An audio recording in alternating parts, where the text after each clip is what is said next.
Kita kembali lagi di Apa Kabar Indonesia Pagi pemirsa. Jadi ini kemarin dalam pidatonya tadi kita sudah dengarkan sebelumnya di segmen tadi begitu ya.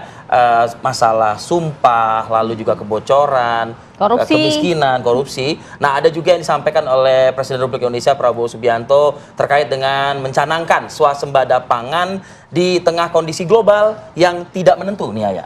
Betul, kalau Prabowo juga bahkan sempat mentargetkan ya bahwa Indonesia nanti bisa menjadi lumbung pangan dunia pada 4 hingga 5 tahun mendatang. Saya telah mencanangkan bahwa Indonesia harus segera swasembada pangan dalam waktu yang sesingkat-singkatnya. Kita tidak boleh tergantung sumber makanan dari luar. Dalam krisis, dalam keadaan genting, tidak ada yang akan mengizinkan barang-barang mereka untuk kita beli. Karena itu, tidak ada jalan lain. Dalam waktu yang sesingkat-singkatnya, kita harus mencapai ketahanan pangan.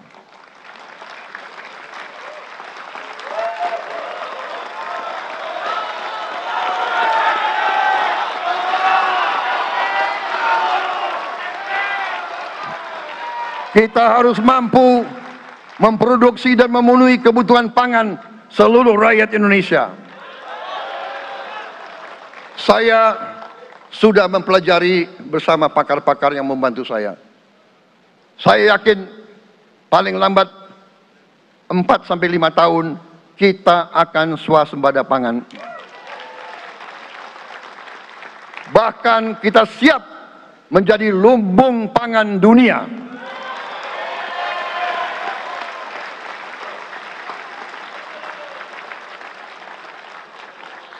Saudara-saudara sekalian, kita juga harus swasembada energi. Dalam keadaan ketegangan, dalam keadaan kemungkinan terjadi perang di mana-mana,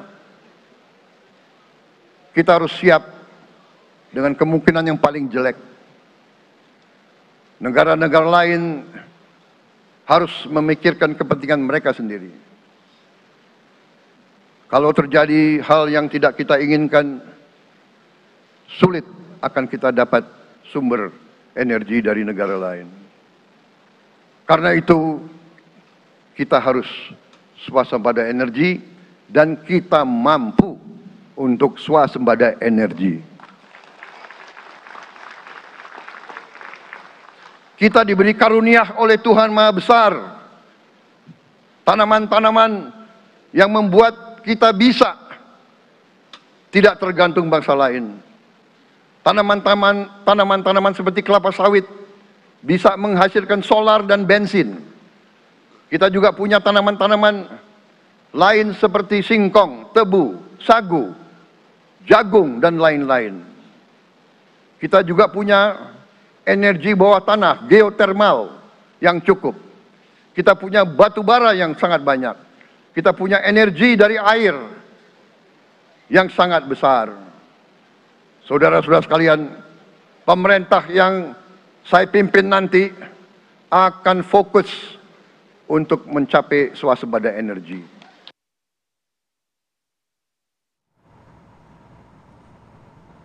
Ya, ini Prabowo Subianto juga mengungkapkan dalam pidatonya pemirsa ini bahwa masih banyak masyarakat ya yang hidup di bawah garis kemiskinan. Betul, Prabowo juga sempat menyampaikan bahwa subsidi ini memang sebenarnya harus langsung sampai ke keluarga-keluarga yang membutuhkan.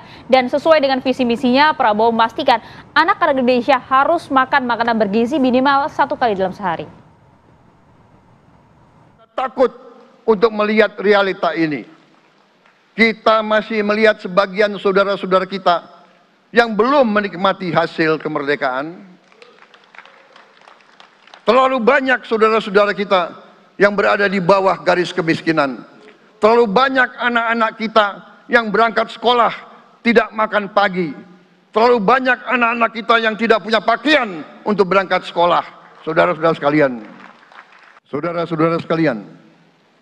Juga semua subsidi, bantuan kepada rakyat kita yang masih dalam keadaan susah harus kita yakin subsidi-subsidi itu sampai kepada mereka yang butuhkan. Kita harus berani meneliti dan kalau perlu kita robah subsidi itu harus kepada langsung keluarga-keluarga yang membutuhkan itu. Dengan teknologi digital kita akan mampu sampai subsidi itu sampai ke setiap keluarga yang membutuhkan. Tidak boleh aliran-aliran bantuan itu tidak sampai ke mereka yang butuh itu. Saudara-saudara, anak-anak kita semua harus bisa makan bergizi minimal 1 kali sehari. Dan itu akan kita lakukan dan itu bisa kita lakukan, saudara-saudara sekalian. Menarik ya. Ya, ini kita sudah berbincang sebetulnya terkait dengan apa yang disampaikan oleh Presiden Prabowo Subianto kemarin dalam pidato kenegaraannya. Kita langsung saja perkenalkan narasumber kita pagi ini untuk kita mengulas nih apa maksud dari pidato dan dampaknya, implementasi juga seperti apa. Sudah hadir ada Mas Tauhid Ahmad, Direktur Eksekutif Indef. Selamat pagi. Selamat pagi Mas Selamat Tauhid. pagi. Assalamualaikum. Waalaikumsalam. Saya Seri-seri. Ya, masih semangat. Catatan pasti sudah banyak nih ya Mas. Iya. Dan juga ada Mas Gun-Gun Herianto. Ini ada pakar komunikasi politik UIN Jakarta. Selamat Sudah tersambungkan pagi, dengan kita Mas nih. Selamat Gun-Gun. pagi. Mas Gun-Gun, Assalamualaikum. Selamat pagi Mas Arif, selamat pagi Mbak Maria, Mas Tauhid. Ya, kita tadi sudah memperbincangkan selain memperbincangkan Presiden Prabowo juga memperbincangkan Anda nih ya. Yang Kok belum ditunggu. sampai di studio nih. Ditunggu di studio Mas Gun-Gun. Hati-hati di jalan. Oke, kalau gitu saya mau ke Mas Tauhid dulu. Mas, mohon kalau kita maaf lihat. sekali. Oke, siap. Kalau kita lihat tadi pidato Prabowo yang cukup panjang, tapi isu-isu yang dibahas memang sebagian besar adalah isu-isu kedaulatan. Fokusnya paling tidak dari program prioritas yang juga disampaikan adalah mengenai swasembada pangan dan juga kemudian energi. Nah, Anda melihatnya seperti apa catatan Anda? Tar dulu ya, apalagi biar lengkap nih. Tadi malam sampai dengan menjelang tengah malam, wajah-wajah yang nanti akan bekerja ini belum tahuan kan? Iya, betul. Silakan, Mas Ahmad. Kalau saya lihat memang ada narasinya agak berbeda ya dengan Pak Jokowi ya, jelas berbeda. Tapi ada spirit memang ingin sesuatu yang baru ya, membongkar apa yang menjadi masalah di periode sebelumnya begitu. Nah, salah satunya adalah soal soal kemandirian pangan tadi dan juga kedaulatan begitu ya. Kalau kemandirian jelas filosofisnya adalah swasembada tadi, pangan, energi dan sebagainya. Pangan kita impor untuk beras, kemudian jagung, gula itu sebagian impor. Jadi ke depan mungkin targetnya sampai 2029 itu bisa dipenuhi di dalam negeri. Meskipun ini perjuangannya keras tentu karena soal lahan kita masih menjadi problem. Misalnya kedua soal energi. Kita tahu ya hampir 50% kebutuhan BBM kita impor. Nah, itu juga agak sulit begitu karena investasi di sektor migas itu jauh lebih sulit dibandingkan pangan begitu. Kemudian ada transisi energi tadi disebutkan, ada geotermal dan sebagainya. Kita punya problem undang-undang energi baru terbarukan belum disahkan oleh DPR. Jadi kita gimana mau transisi kalau undang-undangnya belum ada gitu. Nah, saya Tapi kira kan ini kan kemudian nanti 1 hari diumumkan, tadi malam diumumkan, hari ini dilantik langsung tancap gas katanya para kabinet. Iya, saya kira akan yang problemnya saya kira tancap gas perlu. Tapi ingat bahwa ini ada perubahan struktur kementerian lembaga yang sangat besar. Nah, problem pembagian peran ini harus diatur ulang. Dan harus jelas ya. Harus jelas karena begini, kalau kita lihat ada posisi-posisi yang akan redundant begitu ya. Contoh. Misalnya begini ya. Kementerian Investasi dan Hilirisasi dengan Kementerian ESDM ya. Hilirisasi kan bagian dari industri yang posisinya harusnya ada di Kementerian Perindustrian atau di SDM, bukan menjadi bagian investasi misalnya begitu ya. Kemudian ada Menko Pangan ya, pangan. Sementara kita sudah ada Bappenas yang juga merupakan regulator mengkoordinasikan policy-policy di bidang pangan. Tentu saja fungsi-fungsi ada agak sulit. Nah, problemnya aja beberapa regulasi itu yang dibuat oleh kementerian lembaga bukan berada dalam satu Menko, tapi ada yang katakanlah di 2 Menko yang berbeda. Pada akhirnya pengambilan keputusannya, birokrasinya bukan di 2 Menko, harus lagi kembali ke Presiden. Nah, ini yang kemudian membuat pengambilan keputusan akhirnya semua ujung-ujungnya di presiden. Itu dia. Padahal Menko-nya harusnya sudah oke, Menko selesai begitu. Nah itu yang kemudian terutama di ekonomi karena ada pangan, ada infrastruktur dan sebagainya yang lintas. Nah itu yang kemudian Menko ini kan seharusnya bisa selesai di tingkat mereka Menko. tidak. Belum apa-apa sudah melihat nih nanti kayaknya ini presiden yang akan ambil Ya alih, betul. begitu. Nah itu yang kemudian menurut saya ya ini akan terjadi problem ya program koordinasi sehingga proses pengambilan keputusannya sangat birokratik dan Oke. akan lama begitu. Sebentar. Ini kalau misalnya memang sudah ada temuan sinyal-sinyal seperti ini sudahkah diperhitungkan menurut Mas Tauhid Ahmad atau memang ini udah by design gitu loh? Karena mungkin ujungnya dia pengen juga memutuskan gitu loh. Iya, menurut saya sih mungkin sudah dipikirkan. Sudah dipikirkan ya. Tetapi mungkin kalau kita lihat pada akhirnya kan di Pak Presiden ya. Tetapi mungkin akan ada kesulitan yang harusnya bisa diselesaikan. Ya ini yang saya kira agak menjadi tantangan presiden baru untuk proses pengambilan keputusan. Oke, tapi plus minusnya apa kalau kemudian semua keputusan harus diselesaikan bermuara di presiden, tidak bisa di tingkat Menko saja? Ya, menurut saya, memang kalau tingkat presiden itu bisa mengatur semuanya, bisa mengatur semua Menko dan kementerian. Tapi problematikanya karena persoalannya banyak. Nah itu akan membuat waktu yang akan lebih lama begitu. Misalnya kita bicara nanti ada tadi Pak Presiden menyampaikan akan subsidi tepat sasaran. Ya, pada saat ini itu kan akan ditentukan apakah terjadi pembatasan subsidi BBM atau tidak. Kan tidak langsung sekarang karena ke kendaraan. Nah itu kan keputusannya levelnya bukan hanya di Menko Perekonomian ya, tapi juga di Menko Sosial yang berada di Menteri dulu PMK ya, sekarang pemberdayaan masyarakat. Nah kan dua Menko yang berbeda harus, karena bicara subsidi. Ya kalau mereka satu suara kalau tidak. Nah ini kan berbeda ya, tapi ya mudah-mudahan sih ya level itu kan harus bisa. Maksud Anda antara Saifullah Yusuf dengan Muhaimin Iskandar?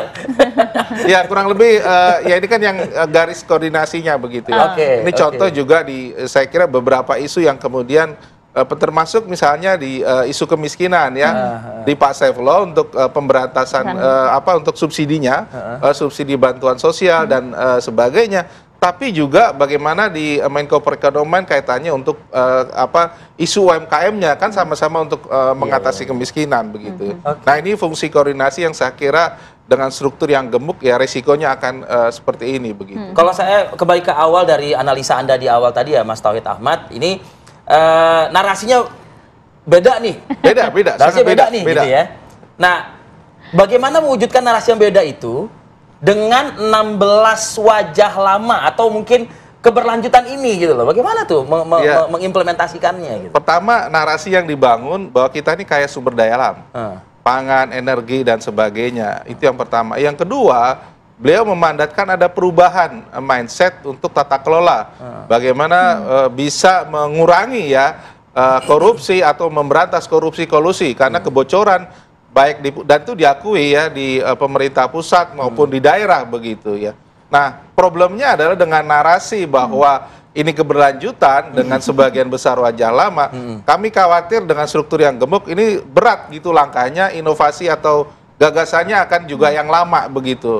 Sehingga target-target yang disampaikan di Astacita, pertumbuhan ekonomi sampai 8%, sulit kalau misalnya sebagian besar di tim ekonominya memang masih sebagian besar menteri-menteri yang lama begitu. Meskipun mungkin ada saja gagasan yang kemudian muncul. Menurut Anda ini kan hanya sekedar person gitu kan ya?